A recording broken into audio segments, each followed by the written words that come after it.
Oddio. Attento, ma entra in obiettivo.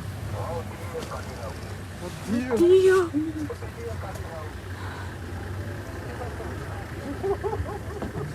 Come ci siamo finiti in mezzo alla savana? Ma soprattutto, perché sto micione ci sta pisciando sulla macchina? Forse sarà un po' incazzato, dato che tutte le auto continuano a seguirlo ovunque vada. Oppure è soltanto il suo modo per farci capire che quello è il suo territorio.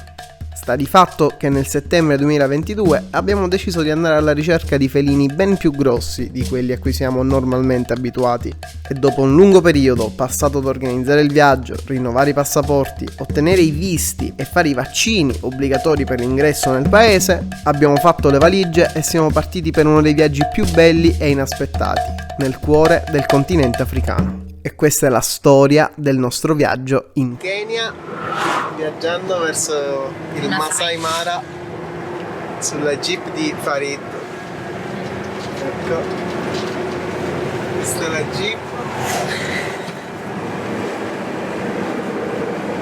Farid. Lui è Farid, o come gli piace farsi chiamare, Joseph. È stato la nostra guida per tutta la durata del safari.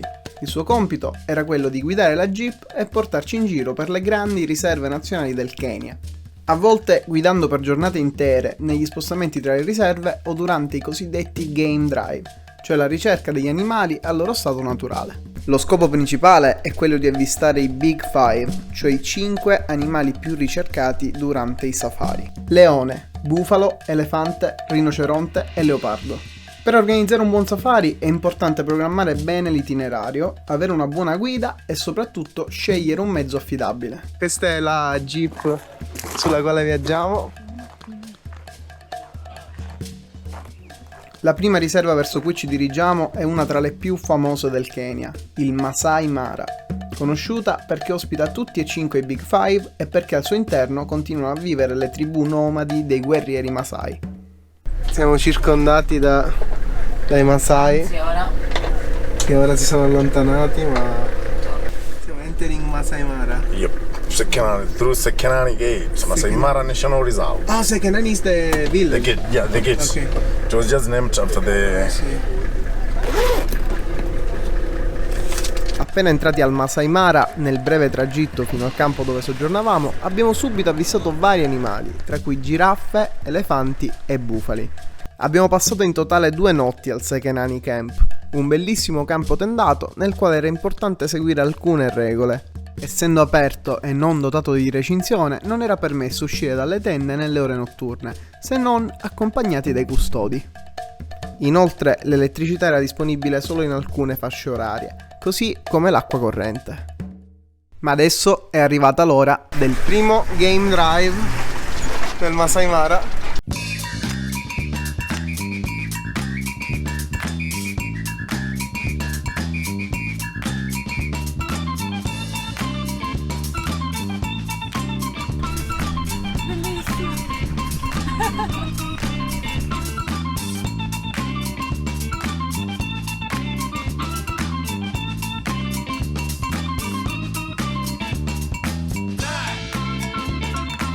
Wow.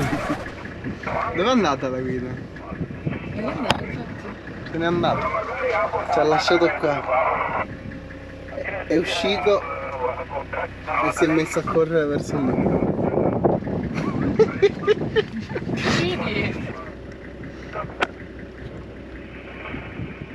Ma dove se n'è andato? Ma secondo me è andato a vedere se c'erano leoni verso lì.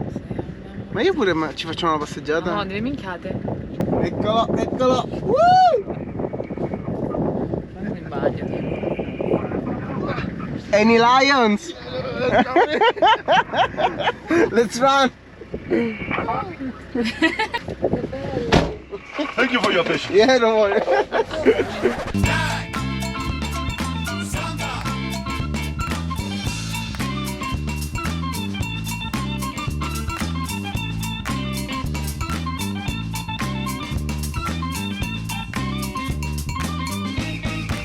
Leoni ci sono. Oh, guarda! C'è un leone? Sì, là, guarda. Lo vedi? Yeah. Ok. In quanto a leoni, in verità, possiamo dire di essere stati molto fortunati. Siamo riusciti infatti ad avvistarne tantissimi durante tutta la durata del safari. Leoni. Essenzialmente ciò che preferiscono fare è dormire, nutrirsi, riprodursi e cercare di stare al fresco. Ci sono altri leoni. Gli animali sicuramente più impressionanti da vedere dal vivo sono gli elefanti. La loro stazza e il loro lento modo di muoversi trasmette qualcosa che è difficile spiegare con le parole. Il Masai Mara ci ha regalato grandi emozioni, ma prima di lasciarlo per andare alla ricerca dei rinoceronti al lago Nakuru c'è un'altra esperienza che vale la pena di fare.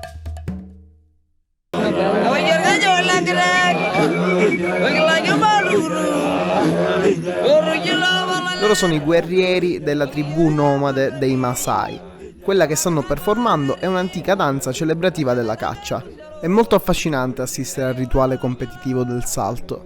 Nella tribù la poligamia è consentita e questa danza permette ai vincitori di scegliere le migliori partner. I Masai continuano a vivere in piccole tribù, nelle case costruite in terra cruda.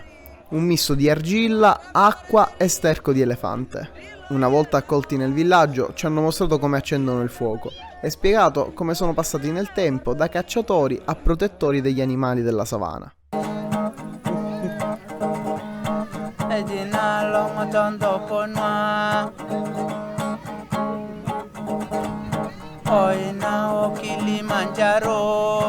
Ciò che più colpisce il visitatore è il loro senso di comunità. I bambini che giocano e aiutano nel pascolo, le donne che si occupano della casa e gli uomini che cercano di vendere ai turisti oggetti e souvenir da loro realizzati.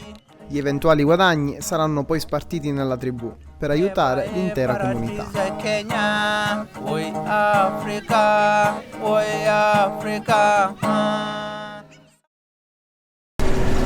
Dopo il Masai Mara andiamo verso il lago Nakuru.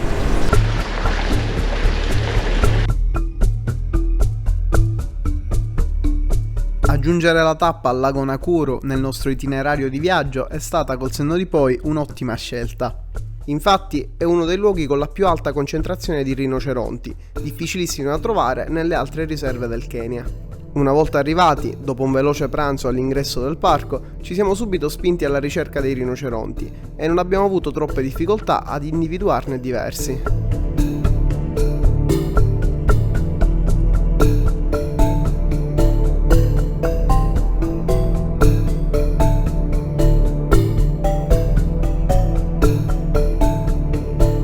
Una delle più belle scene in cui ci siamo imbattuti è stata quella di una famiglia di leoni, con i leoncini che giocavano in mezzo all'erba.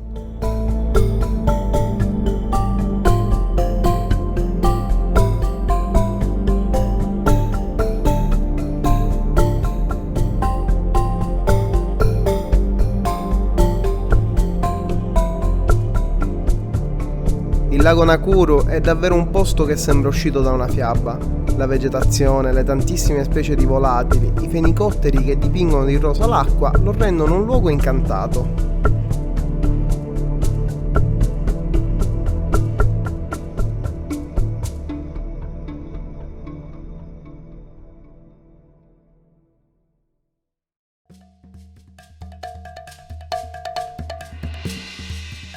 La permanenza al lago Nakuru è stata molto breve. Abbiamo soggiornato solo per una notte allo Ziwa Bush Lodge e dopo una buona colazione ci siamo avviati per la prossima tappa. Attraversando il Kenya in macchina non si può fare a meno di notare come variano i paesaggi. È possibile trovare zone verdi e rigogliose, secche e desertiche, tutti i tipi di clima e tantissime persone. Nella lingua swahili la parola safari significa lungo viaggio ed infatti il nostro non è ancora neanche a metà.